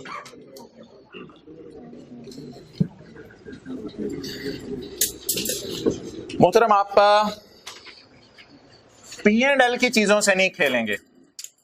स्टैंडर्ड कहता है P&L की चीजों से ना खेलो। ये लाख अकाउंटिंग वालों का P&L था, 94 टैक्स वालों का P&L था। P&L से ना खेलो। स्टैंडर्ड कहते हैं बैलेंस शीट वाले आइटम से खेलो, इंशाल्लाह उसी नतीजे पे पहुंचोगे। P&L वाली चीजों से ना खेलो, बैलेंस शीट वाली चीजों से खेलो, उसी नतीजे पे पहुंचोगे। ये पुराने अकाउंटेंट्स की अप्रोच थी P&L। IAS 12 कहता है यार बैलेंस शीट वाले तरीके से चलो, इंशाल्लाह देखना थोड़ी देर में हम वहीं आके खड़े होंगे। इसलिए ये मैंने चीजें मिटा दी हैं। पहले हम इन एंट्रीज को आप नए तरीके से करने लगे जो पेपर में आपने करना है। लेट्स स्टार्ट जी, अगली वर्किंग करें। Working number 4। अब ये करंट टैक्स की वर्किंग नहीं है, it is a working of deferred tax. It is a working of deferred tax. Okay, ये बड़ी आसान सी वर्किंग है, एक पैटर्न सा है जिसको आपने याद करना है। डेफर्ड टैक्स लायबिलिटी पहले मैं निकालने लगा हूं 31/12/15। इस अप्रोच में ना ज्यादा सोचना नहीं पड़ता, फौरन फिगर्स आ जाती हैं। हमारे आइटम का नाम बताएं जिसको हम डील कर रहे हैं। PPE, property plant and equipment. या इंटेंजिबल पे डिस्कशन हो रही है हमारी, ये CWIP पे डिस्कशन हो रही है, इन सब पे डिस्कशन होगी, लेकिन फिलहाल हम किसकी डिस्कशन कर रहे हैं? सिर्फ प्रॉपर्टी प्लांट एंड इक्विपमेंट की। Property plant and equipment. दो लफ्ज मैंने आपको सुबह बताए थे, कैरिंग अमाउंट अकाउंटिंग वालों की बुक वैल्यू और टैक्स वालों की बुक वैल्यू। जी इधर देखिएगा ऊपर, carrying amount of PPE as on 31/12, अभी इस लफ्ज को छोड़ दें, carrying amount of PPE as on 31/12/15 is 18। तो ये फॉर्मेट्स है जिसमें आप फिगर्स डाला करेंगे। अभी पहली क्लासेस को मैं पूरा लिख देता हूं। टैक्स बेस ये ना कर जाएगा कि कमी मैंने सीए कर लिया है। अच्छा, tax base, tax WDV of PPE as on 31/12/15 is 12,000। जी कितनी आ गई? यहां क्या उठाने हैं? As on. एज ऑन का क्या मतलब होता है? Carry down. आप जरा देख के बताएं क्या अकाउंटिंग और टैक्स वालों में इख्तलाफ है? क्या अकाउंटिंग और टैक्स वालों में इख्तलाफ है? डिफरेंस, दोनों का डिफरेंस। कैलकुलेटर के बगैर बताएं कितना आ रहा है? पॉजिटिव या नेगेटिव नहीं होगा, ये पॉजिटिव या नेगेटिव नहीं, बस डिफरेंस निकालना है। कितना है? 6,000।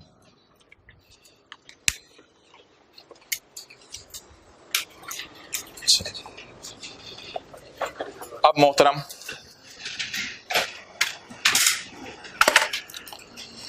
आपने मुझे बताना है इस 6,000 के ऊपर मैं टैक्स देना के लिए अपने आप को लायबल फील कर रहा हूं या नहीं? कैसे पता चला है? कैरिंग अमाउंट 12 है, टैक्स बेस 12 है, कैरिंग अमाउंट 18 है, टैक्स बेस 12 है। इस 6,000 के लिए मैं लायबल फील कर रहा हूं टैक्स पे करने के लिए, ये आपको कैसे पता चला है? मुझे जरा 1 मिनट हाथ खड़ा करके बताइएगा। इस 6,000 के लिए मैं अपने आप को लायबल फील कर रहा हूं टैक्स पे करने के। सबसे पहले उन्होंने हाथ खड़ा किया था।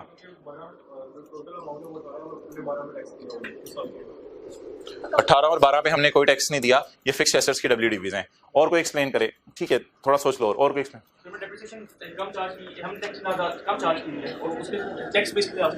ठीक है, और कोई?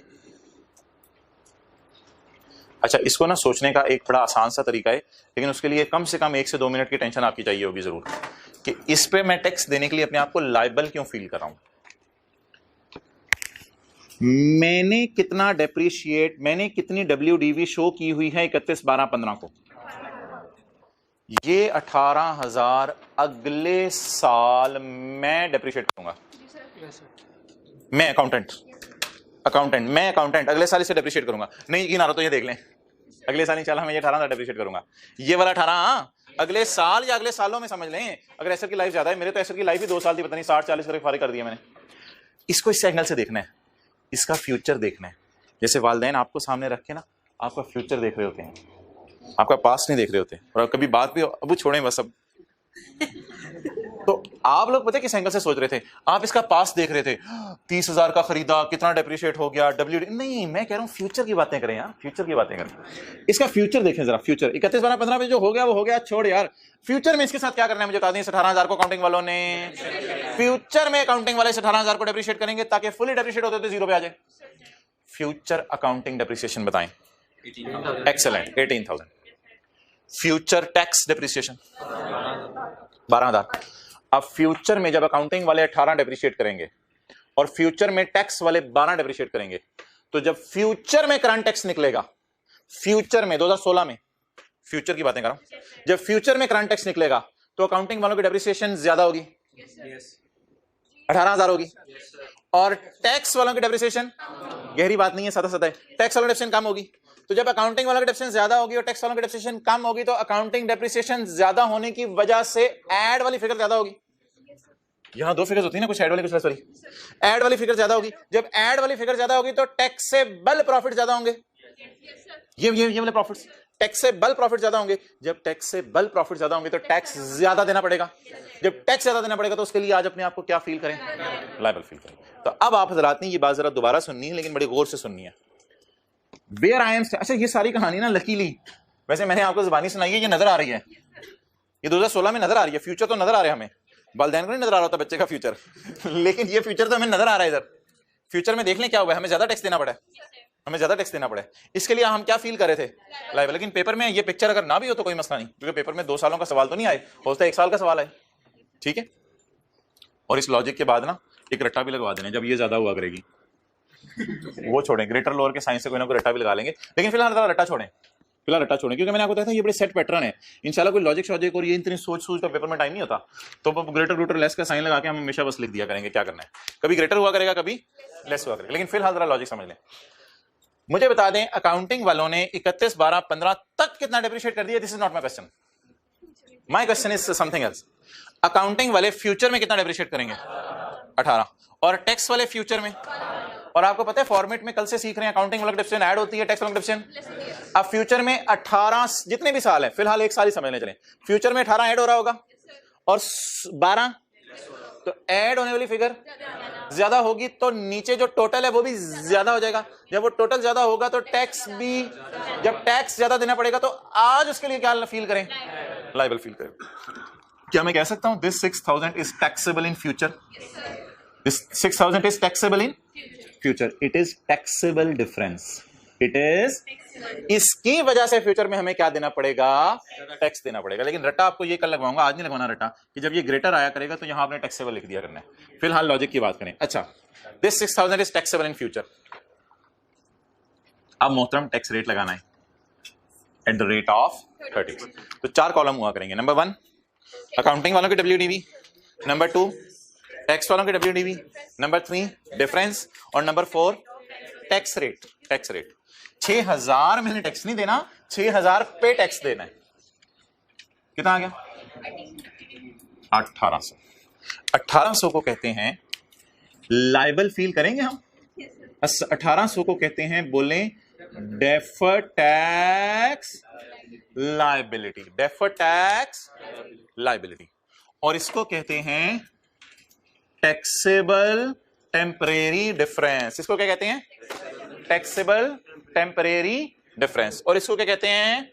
Deferred tax. ये 2 लफ्ज मैंने आपकी डिक्शनरी में नए ऐड किए हैं, लेकिन फिलहाल आप ये समझ लें, ये बाप है, ये बेटा है, ये बाप है, ये बेटा है, तो इस पर रेट लग के ये निकल आया करेगा, इस पर रेट लग के ये निकल आया करेगा। आखिरी बात, इसको टैक्स नहीं कह सकते क्योंकि इस पर रेट नहीं लगा, इसको इसलिए अकाउंटेंट्स ने नाम रखा टैक्सेबल। और डिफरेंस है, टैक्सेबल डिफरेंस है। टेम्परेरी क्यों? ये डिफरेंसेस याद रखिएगा, इस चैप्टर में डिफरेंस तो आरजी से होते हैं। आरजी से डिफरेंस क्यों है? आप खड़े होकर देख लें, दोनों की बीवी 0 हो गई है, दोनों की अलग पे, सॉरी, दोनों की बीवी 0 हो गई है। ये जो डिफरेंसेस आते हैं और हमारे और टैक्स वालों में डेप्रिसिएशन के रेट की वजह से ये डिफरेंसेस कभी ना कभी तो खत्म होते हैं, क्योंकि डेप्रिशिएट तो दोनों नहीं करना है, डेप्रिशिएट तो दोनों नहीं करना है। तो इन डिफरेंसेस का नाम क्या है? अच्छा, एक चीज बता दें, इसे टैक्स क्यों लिखा है, इससे टैक्सेबल क्यों लिखा है? इस पे टैक्स रेट लग चुका है, इसलिए इसका नाम टैक्स रख दिया। और इस पे टैक्स रेट नहीं लगा, इसका नाम क्या रख दिया? टैक्स। यार जैसे यहां नहीं थे अल्फाज, इसको हम टैक्सेबल कहते थे, लेकिन प्रॉफिट लॉस होता था इधर, इसे टैक्सेबल कहते थे, और इसे टैक्स। तो इसे क्या कहेंगे? 6000 को टैक्सेबल इन फ्यूचर। लॉजिक बता दिया टैक्सेबल क्यों है फ्यूचर में। It is taxable in future. If it is taxable in future then it will give tax in future. तो हमें टैक्स देना पड़ेगा फ्यूचर में। उसके लिए अपने आप को क्या फील करें? आज लायबल फील करें। ओके, ये कैलकुलेशन किस साल होगी? 31, 12, 15 पे। यही कैलकुलेशन आपको करनी पड़ेगी मोहतरम पेपर में 31, 12, 16 पे। 31, 12, 16 पे ये हम एज ऑन वाली अप्रोच पे चलेंगे। जी बिल्कुल, एज ऑन वाली अप्रोच। आज क्या स्टेटस है? Deferred tax liability as on. हिम्मत हिम्मत हिम्मत। 31, 12, 16।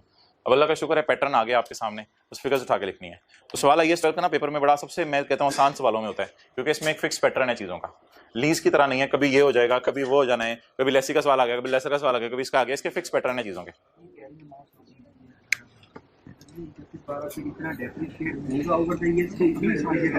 31, 12, 15 पे WDV आ रही है 18। इस WDV ने इंशाल्लाह फ्यूचर में डेप्रिशिएट होना है, वो भी देखेंगे। इस 18 ने फ्यूचर में डेप्रिशिएट हमारे सामने फौरन हो रहा है। चलें आगे आगे हिम्मत करें। मैंने माना कि कुछ लोग हंस रहे होंगे कि ये कैलकुलेशन क्यों कर रहे हैं, लेकिन करने दें। जी मुझे बताएं, carrying amount of PP as on 31, 12, 16 0। WDV of PPE as पर टैक्स रूल्स एज ऑन 31, 12, 16। ये इसको टैक्स बेस भी कहते हैं। डिफरेंस 0 आ गया, और tax at the rate of 30%। यार मैंने क्लास के शुरू में मैंने आपको बताया था कि 31/12/16 की रात को जब मैं सो रहा हूँ तो मैं कुछ लाइबल फील नहीं करूंगा अपने आप को। तो शुरू में बात हो गई थी 31/12/16 की रात को क्यों नहीं लाइबल फील कर रहा, क्योंकि वो देख ले 6000 पे एक्स्ट्रा टैक्स आ गया यहाँ पे 1800, तो मैं क्यों नहीं लाइबल फील करेगा 31/12/16 की रात को। I will be while going to sleep, मैं बस सोने की दुआ पढ़ूंगा, रिलैक्स होकर सो जाऊंगा, बस ठीक है। I am not feeling liable, मैं किसी की तरफ अपने आप को लाइबल फील नहीं कर रहा। टैंग जबरदस्त, जल्दी जूस है जैसे पियो पियो जल्दी, फिर आगे चलें। अच्छा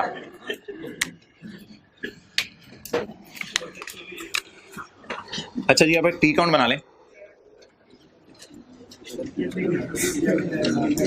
वर्किंग 6 टी काउंट बना लें। इस टी काउंट का नाम क्या रखें?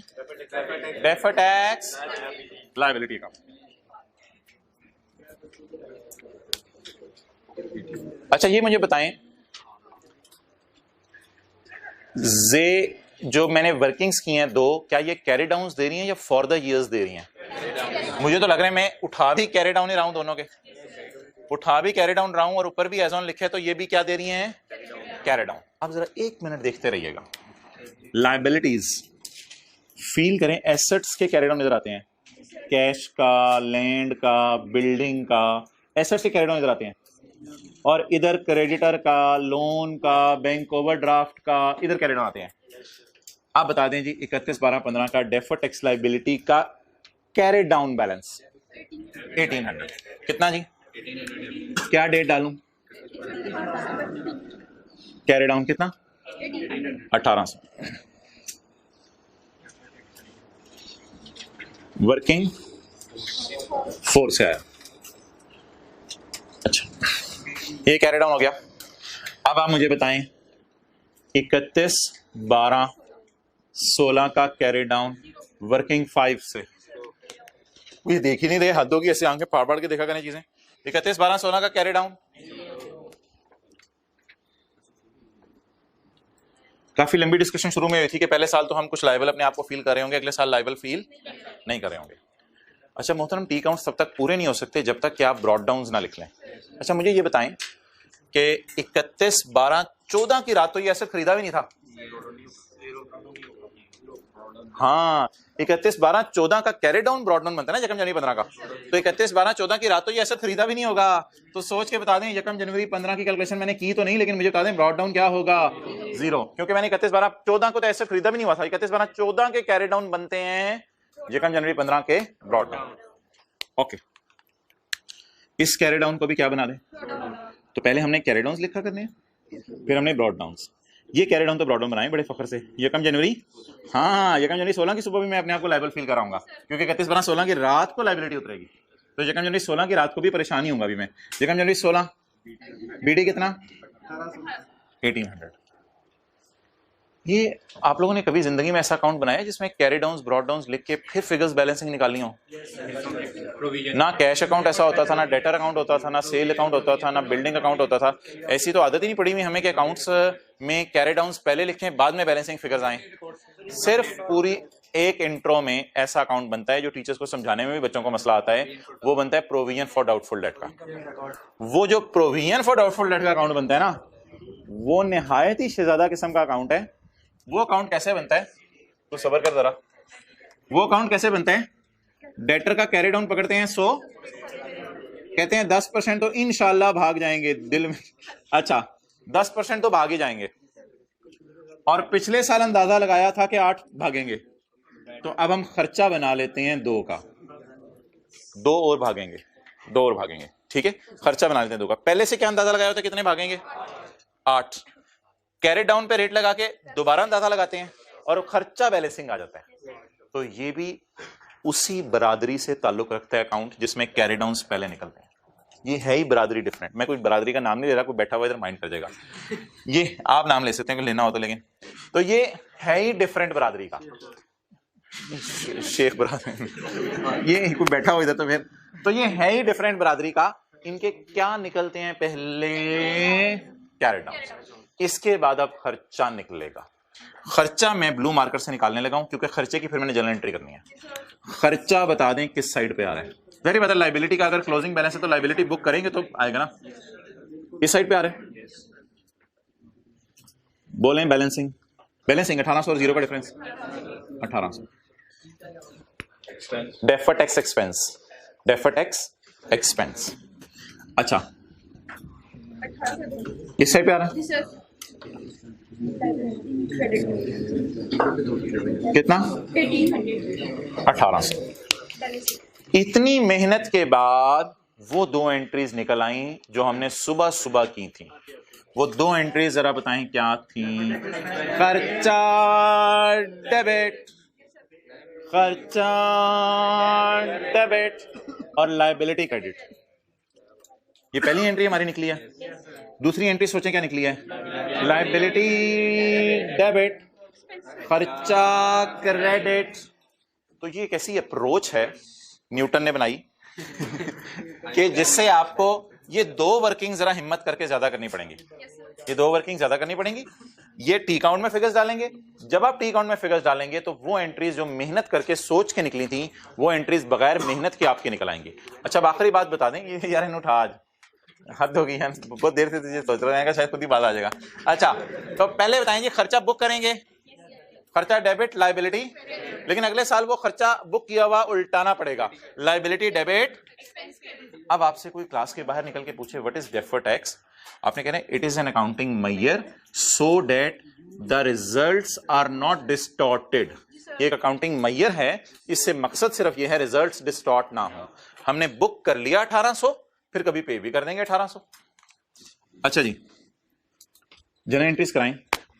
जैसे शुरू की क्लासें होती थी ना इंट्रो की, तो ये अकाउंट बना होता था ना, साथ वाला कह रहा होता था डेटर क्रेडिट, इधर नहीं यार तो यार डेबिट साइड पे इसके आते हैं तो इसको डेबिट कहते हैं ना यार, ये आ रहा है इसको नहीं डेबिट कहेंगे। तो ये इंट्रो वाले बच्चों की बातें हैं, खुदा के लिए आप ये ना कहिएगा किसको डेबिट कहेंगे किसको, वो इंट्रो वाले लड़ रहे होते हैं। सेल भाई डेटर डेबिट, सेल क्रेडिट। बोल दें जी deferred tax liability account credit और डेफर्ड टैक्स एक्सपेंस डेबिट। खर्चा डेबिट और लायबिलिटी क्रेडिट। हाँ अब मैं लिखूंगा वर्किंग 6। मुझे कोई परसेंटेजेस यहां नहीं लगानी पड़ेंगी, मैंने पहले यहां परसेंटेज लगाई थी, सब कुछ लगा के फिगर्स निकली हैं बस। नहीं विद इन 1 ईयर नहीं, ये तो मैंने जानबूझ के सवाल ऐसा रखा है कि जिसमें अगले साल ही डेप्रिशिएट हो गया, विद द टाइम भी हो सकता है। आगे बताएं जी एंट्री डीटीएल डेबिट और डीटी क्रेडिट।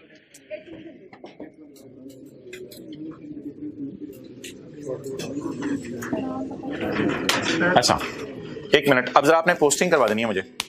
पोस्टिंग खर्चा डेबिट साइन बताएं नेगेटिव, खर्चा क्रेडिट पॉजिटिव। बस वो अब यही अप्रोच चल रही है आजकल अकाउंटेंट्स को, ये आसान लगी है। जब चीजें इनकॉर्पोरेट होंगी फिर आपको अंदाजा होगा। अम्मी लस्सी बना के थक जाती है, अम्मी बाहर से ले आते, जा फिर पुत्र बाहर ही रहे तू।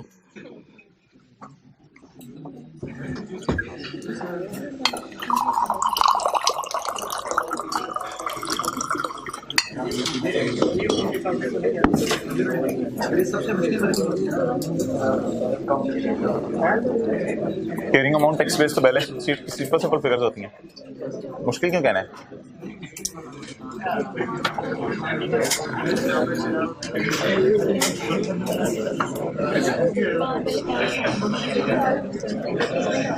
ये चलाना भाई ऐसी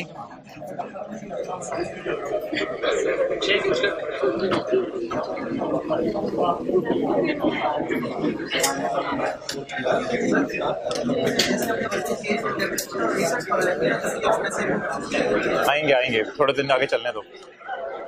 ये साथ वाला कितना तेज है, साथ वाले कह रहे यार सर को क्या नोट भी बना दें आज ही, तेज है, कह रहे सर को क्या नोट बनवा के ही भेजें। अब सवाल खुला हुआ है, सारी फिगर सामने है, नोट बनवा के ही भेजें। अच्छा ओके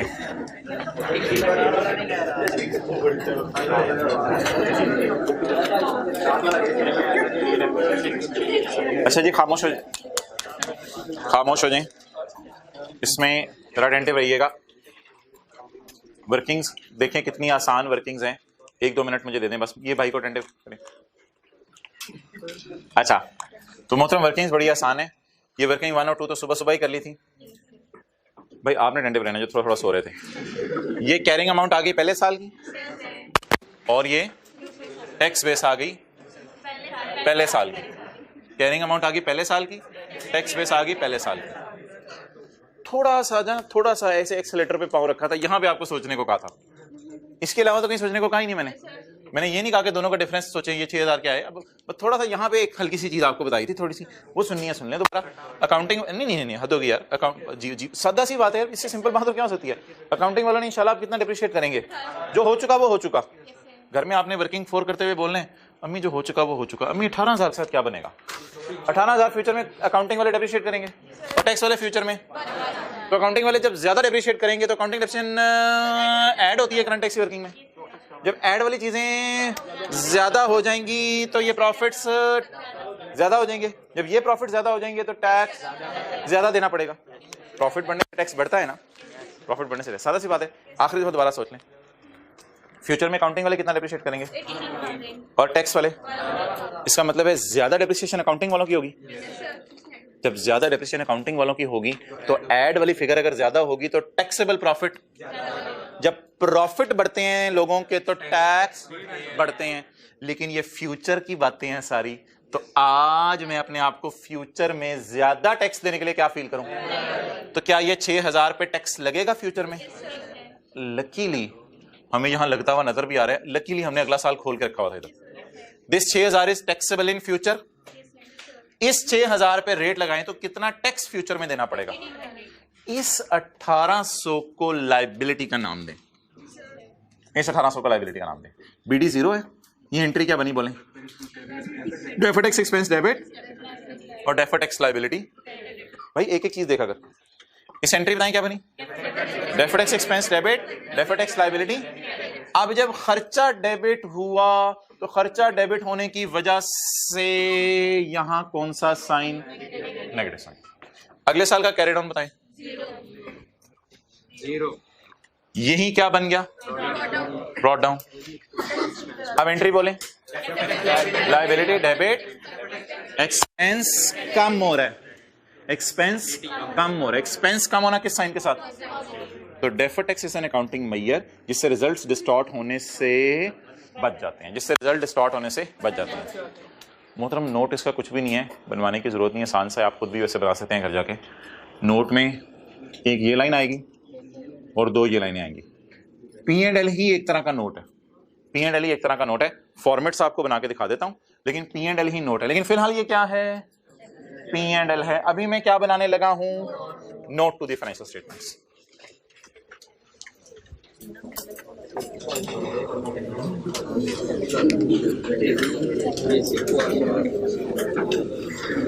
अच्छा यार, ये ना ऐसे ना किया करें, कई दफा ना बड़ी आसान सी चीज होती है, जो मैं करा देता हूँ तो अभी दूसरे को देख के हंस के कहे यार ये कराना था यार, हद हो गई यार।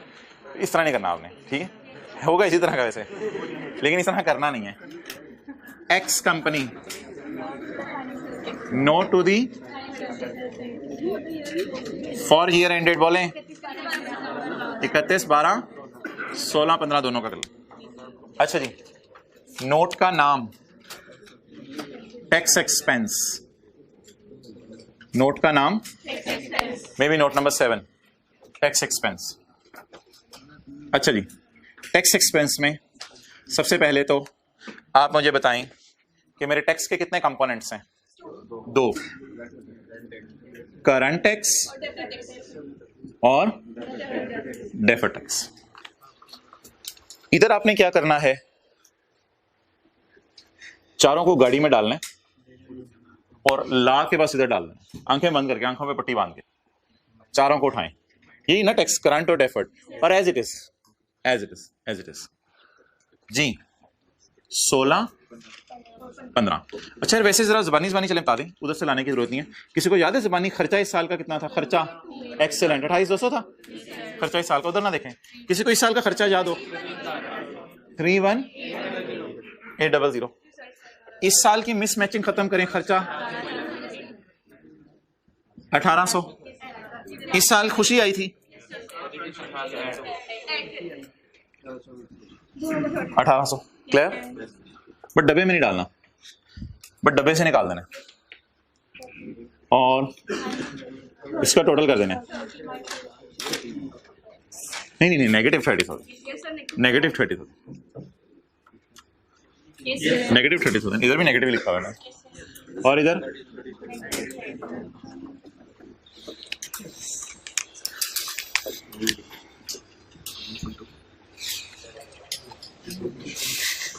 Maturity analysis.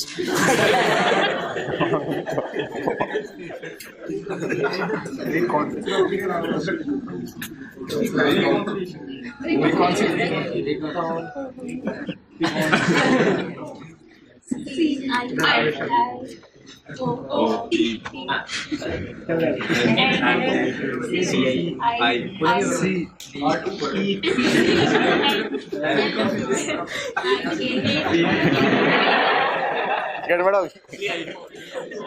रिकॉन इतने लंबे स्पेलिंग है वैसे इसके।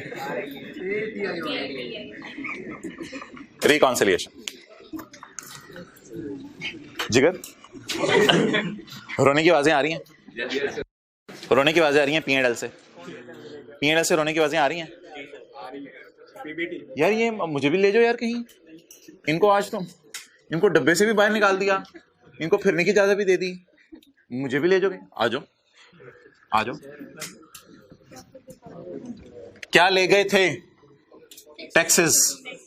जिसकी बुनियाद पे टैक्स लगे उसको लेके जाना भूल गए। वो क्या है? प्रॉफिट। यार ये जो रो रहा था ना, इसको तो सीट बेल्ट पहनाई, इसने फिर रोने लग जाने। इसको आपने साथ ही सीट बेल्ट पहना दिया करनी, इधर लाते ही। अब आपको एक रोने की आवाज आएगी, दिल की आंख से जरा जल्दी से बता दें वो आवाज कहां से रोने की आ रही है। एक्सेलेंट। ये भाई कह रहे हैं टैक्स रेट कह रहा है, खुदा के लिए टैक्स का नोट बन रहा है, टैक्स रेट किधर है? ये आवाज आपको सवाल से आएगी। सुने इधर से आवाज आ रही है 30% की आवाज। ओ पागलो, टैक्स का नोट बन रहा है, रेट भी तो ले जाओ, मुझे भी तो कहीं ले जाओ। यानी कि टैक्स का नोट बन गया रेट के बगैर, तो वो कौन सा नोट हुआ? कह दिया था मैं ही नहीं नोट का क्या करना, अलामा एक बार बना दें। कह दिया था माइंड कर देंगे, नहीं मेरी जगह। अच्छा जी, टैक्स बोलें जी। टैक्स रेट कितने %? 30%। ये ना वो क्रिटिकल मौका होता है जिंदगी में जब चेक करना होता है कि रिकॉन्सिलिएशन मैच कर रही है या नहीं। इस मौके पे आपने ना कैलकुलेटर हाथों में पकड़ना होता है। कैलकुलेटर डरते डरते ना, डरते डरते कैलकुलेटर सारे हाथों में पकड़ेंगे। लाख पे लगाना है 30%। लाख पे क्या लगाने? इधर आओ,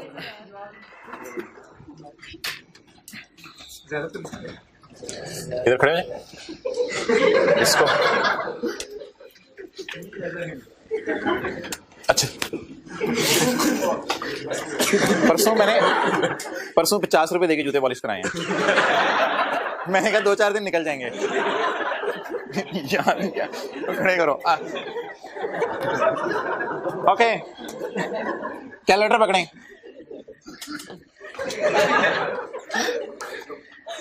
ये नजर आ रहे हैं ना? कैलकुलेटर पकड़ें, कैलकुलेटर। मोहतरम ये कैलकुलेटर पे क्या करना है? लाख पे लगाएं 30%, 30,000। लाख पे लगाया 30%, 30। ये कैलकुलेटर पे क्या करना है? प्लीज यहाँ चेक लिख लीजिएगा। ये कैलकुलेटर पेपर में नहीं ऐसा लिखना, लेकिन अपने समय निकले आज। ये कैलकुलेटर पे आपने निकालना है लाख पे 30%। इधर लगाएं लाख पे 30%। कितना आ गया? 30,000।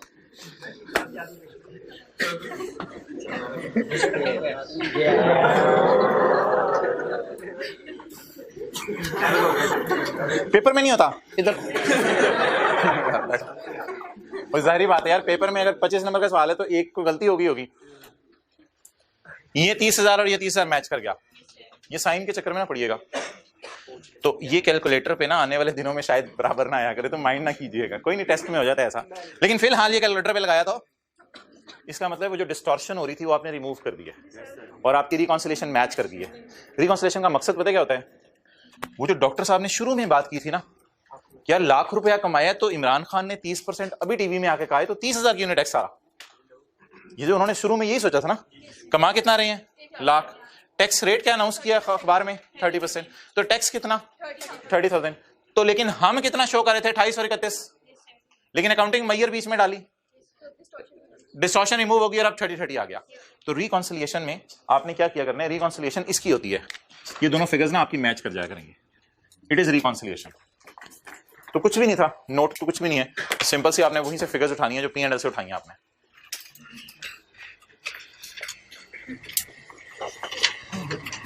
इन दोनों को ऊपर लेके जाना है, क्यों ऊपर यार, नोट में ना ऊपर ऊपर, इन दोनों को ऊपर लेके जाना है क्योंकि ये टैक्स है, फिर यहीं से रोने की बात आएगी। इसको आपने रिकॉन्सिलिएशन में टॉप पे लिखना है और फिर सवाल से क्या ढूंढना है, टैक्स रेट, और उसके कैलकुलेटर पे टैक्स निकालने की कोशिश करनी है। खुदा के लिए जबरदस्ती ना कीजिएगा, कैलकुलेटर यूज किए बगैर, जो इधर वाला है वो इधर, जो इधर वाला है वो इधर, उसको पता चल जाता है, उसका भी तजर्बा है। ये वाली फिगर उठा के इधर लिखेंगे या कैलकुलेटर पे निकालेंगे, कैलकुलेटर पे निकालेंगे।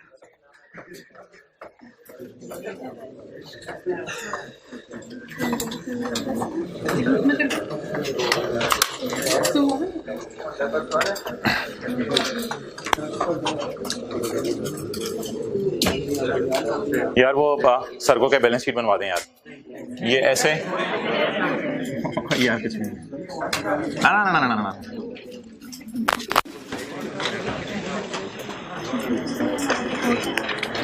भाई किधर जा रहे हैं?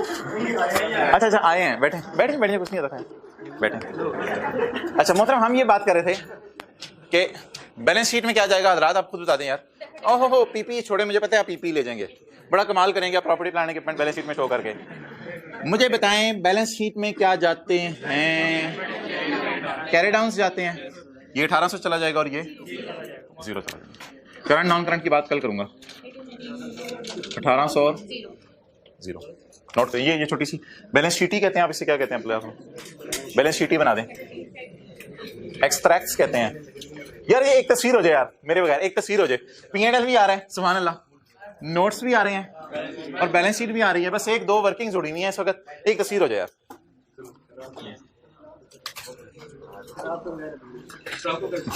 दो ही है, ओके।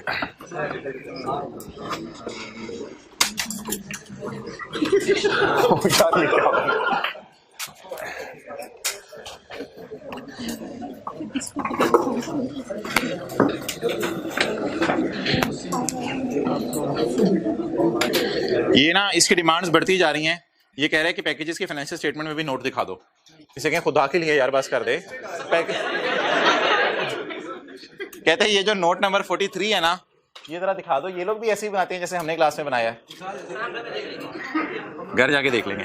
अच्छा होमवर्क में सवाल सिर्फ एक है आपके लिए आज, एक तो ये सवाल आपने करना है और जो भी हमने किया क्लास में,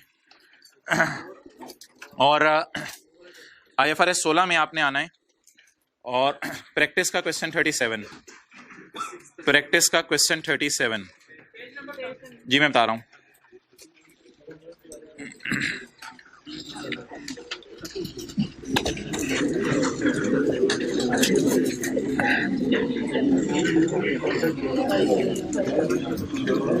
पेज 75 पे प्रैक्टिस क्वेश्चन 37, इस सवाल में कुछ भी नहीं है, सिंपल सा सवाल है, लेसी का है और 6 महीने का किराया है, लेकिन एडवांस में पे हो रहा है।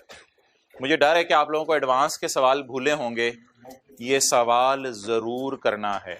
इसकी डिस्कशन 5-10 मिनट में करेंगे। एडवांस में किराया आते ये चीजें भूलनी होंगी, कोई GRV UGRV नहीं है, लेसी का सादा सा सवाल है, 6 महीने का किराया एडवांस में पे हो रहा है, ये चीजें बनानी है आपने। ओवर।